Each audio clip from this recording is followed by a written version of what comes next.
Hello, dear everyone. There's so much I feel like sharing today, and I'll begin by saying that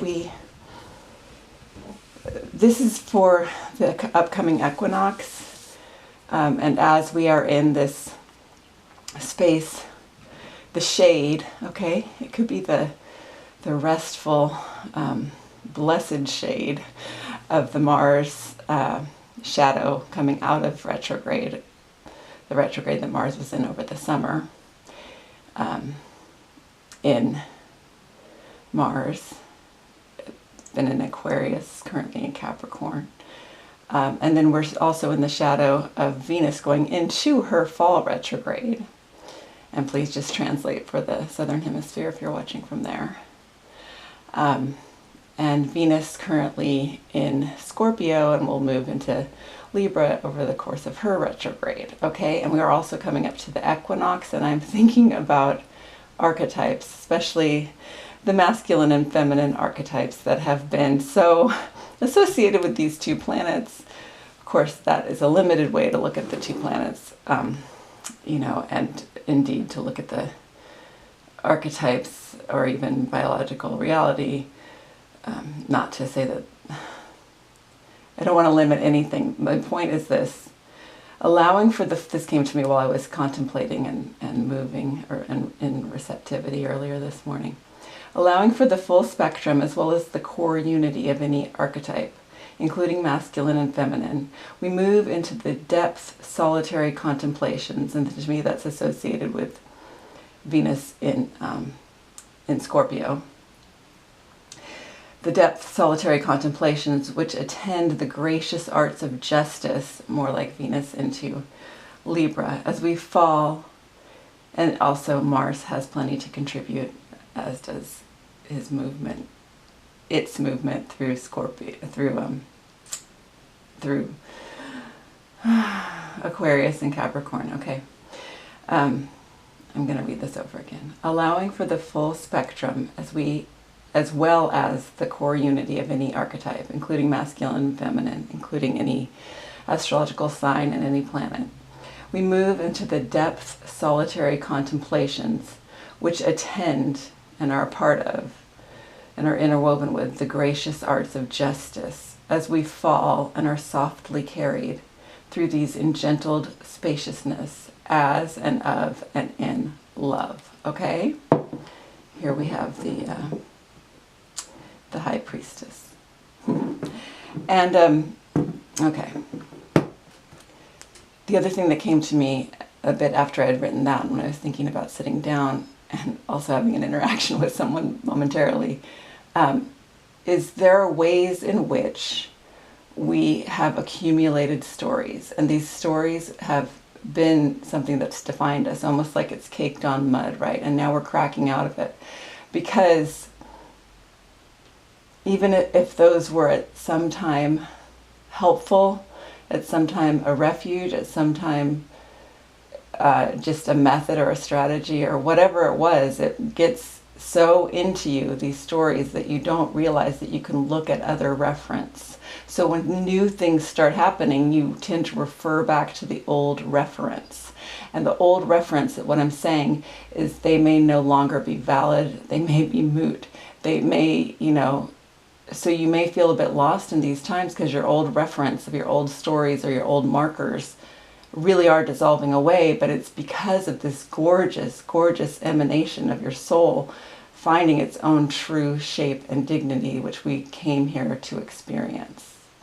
Okay, and sometimes that means, when you're moving, when your life is changing, for various reasons stemming from your own soul's growth and from this feeling of, wanting to know and be near another soul that feels right to you,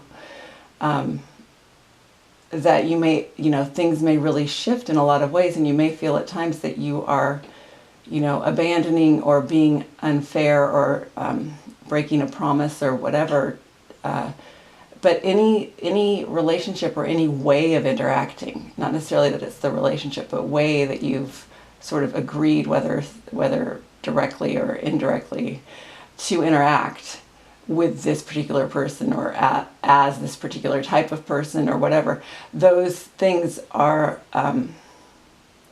any place where it makes you limit yourself or uncomfortable. Those things are simply not true, and so they do need to fall away, and that can be hard. But it's deeply necessary. I'm gonna stand up and make sure that my camera is still working, because I'm still new. I am still new to YouTube. I believe it's still working. So I'm gonna draw some cards. Okay, and this is, as we approach the equinox, it's kind of a reading for this point we're at. It's not an exact point, it's not a still point. There don't seem to be many of those, although we can find our stillness and we can tune into it. And there is no rush. That's a couple of videos ago, before I did all the new moon ones that I just did for each sign last week. I did one where I was talking about, new ways of even understanding time. If we think of it as a field rather than even a spiral, much less a line, there really is no rush. No rush toward anything, and no need to try to actively draw anything toward us either. I mean, we all just fall into our true, reverberation, and then there we all are, really. Okay, that might be getting a little too abstract. So the cards, okay, they're things that help ground us. I talked about having to move away from some old reference, many of them probably. But some of these materials are still here, and you may use them in a new way. I mean, you yourself are still here. Okay, so this one is for Mars in Aquarius. Okay, so it's a victory. It's a soft victory. Okay, Mars does not have to be harsh. Mars does not have to be harsh. Men do not have to be harsh.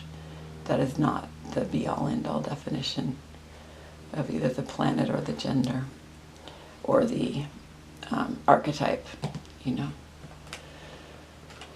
Okay. And then actually I think I'll do just for symmetry, for Libra, for Venus, as she'll be in Libra over the course of her retrograde. I'll draw another one from my oldest deck. These are the ancestors, because this is my grandmother's scarf, and this is my oldest deck. Okay, on the bottom of the deck right now we have the world. And here we have the work. And the work can be gentle too. The work does not have to feel puritanical. The work does not have to feel difficult.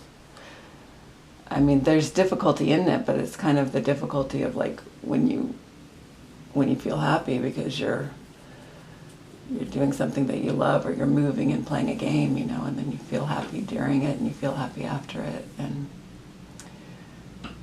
work can be gentle. And it's interesting because I think work might normally sort of paid work, whatever, certain kinds of labor might be just considered manly or masculine, but when you think of all the work in history that women have done, and also you think of the feminized labor, what labor is feminized, whether it's done by men or women, nursing, parenting, caring for the elderly, being intuitive. I mean, I'm not saying that it's true that these are simply feminine things. I'm saying that these are things that have been feminized and also sort of disregarded when we look back at history, and we spend so much time thinking about war, thinking about injustice, disease, just disasters. Not that these things aren't real and haven't had deep effects on people's lives and on our planet, but I think it's important as we seek this alignment, as we seek this justice, this wholeness, that we recall, all the love and care, philosophy. We got philosophy that's gone in, to to our human progression on this planet. Just all the care of every parent who ever stayed up at night helping a crying baby, you know, or anyone who ever sat with a dying person. Okay. And then I think I may pause now because I'm worried about my camera, and then I will continue the reading in another video in just a moment, in part 2.